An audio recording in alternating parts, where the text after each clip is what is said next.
साथियों, आज की ये घटना मध्य प्रदेश के मैहर की है, जहां की रहने वाली एक महिला कुछ दिनों तक तो सभी को नजर आ रही थी, लेकिन फिर अचानक एक दिन वो गायब हो जाती है। परिवार वाले उसकी हर जगह तलाश करते हैं, लेकिन उसका कुछ भी पता नहीं चलता।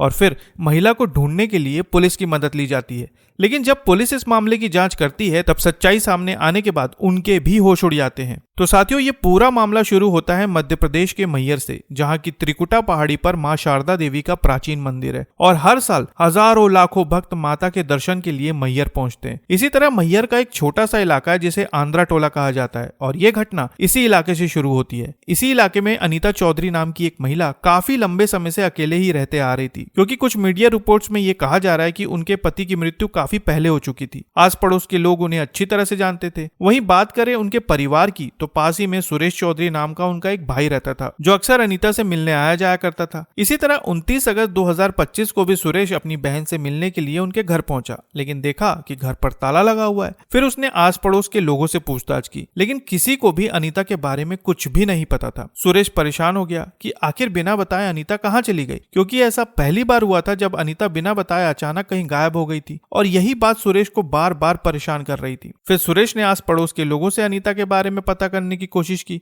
और जब उसका कुछ भी पता नहीं चला तो उसे लगा कि शायद वो किसी काम से बाहर चली गई होगी और थोड़ी देर में लौट आएगी। लेकिन जब वो काफी देर तक नहीं लौटी, तब सुरेश की चिंता बढ़ने लगी और उसने अनीता की तलाश में दिन रात एक कर दिया। इसी तरह 30 अगस्त को भी वो लगातार अनीता की तलाश करता रहा। रिश्तेदारों से, दोस्तों से, सभी से पूछताछ की, लेकिन जब अनीता के बारे में कुछ भी पता नहीं चला, तब थक हार कर 31 अगस्त 2025 को वो सीधा थाने पहुंचा और अपनी बहन की गुमशुदगी की रिपोर्ट दर्ज करवाई। अब जैसे ही पुलिस को अनीता के लापता होने की शिकायत मिली, उन्होंने तत्काल इसकी जांच शुरू कर दी। सबसे पहले पुलिस अनीता के घर गई, आस पड़ोस के लोगों से पूछताछ की, लेकिन कोई नहीं जानता था कि अनीता अचानक कहाँ गायब हो गई। इसके बाद जब पुलिस अनीता के घर पहुंची तो उन्होंने देखा कि घर पर ताला लगा हुआ है, लेकिन जैसे ही पुलिस अनीता के घर के करीब गई, उन्हें एक बेहद अजीब सी गंध आने लगी, और इस गंध से उन्हें समझ में आ गया कि मामला कुछ ज्यादा ही गंभीर है।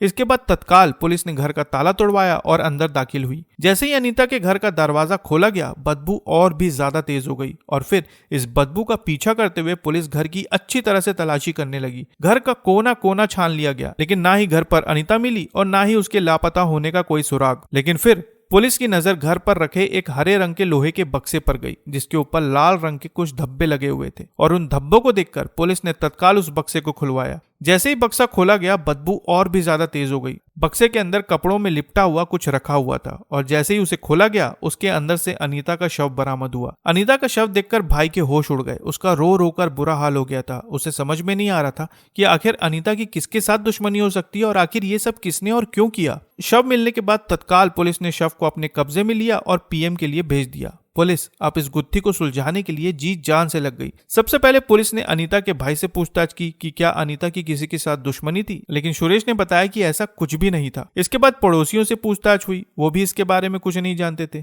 अब पुलिस भी असमंजस में पड़ गई कि आखिर अनीता को किसने मारा होगा, और इसके बाद पुलिस ने आसपास के लोगों से ये पता करने की कोशिश की कि क्या अनीता के घर पर उन्होंने किसी को आते जाते देखा था, और तब जाकर पता चला कि 28 तारीख को अनीता की बहन के बेटे किशन चौधरी को अनीता के घर जाते हुए देखा गया था। पुलिस के लिए ये जानकारी बहुत अहम थी। शक के आधार पर पुलिस सीधा किशन चौधरी के घर पहुंची, जो तिगरा गांव में रहता था। किशन को हिरासत में लेने के बाद पुलिस ने उससे अच्छी तरह से पूछताछ की, लेकिन ऐसा लग नहीं रहा था कि शायद उसे इसके बारे में कुछ पता है। लेकिन फिर धीरे धीरे जब पुलिस ने सख्ती से पूछताछ करने की कोशिश की, तब किशन ने इस घटना की एक ऐसी कहानी बताई जिसे सुनकर किसी की भी रूह कांप जाएगी। मीडिया सूत्रों के अनुसार किशन 28 अगस्त की रात को अपनी मौसी अनीता के घर पहुंचा।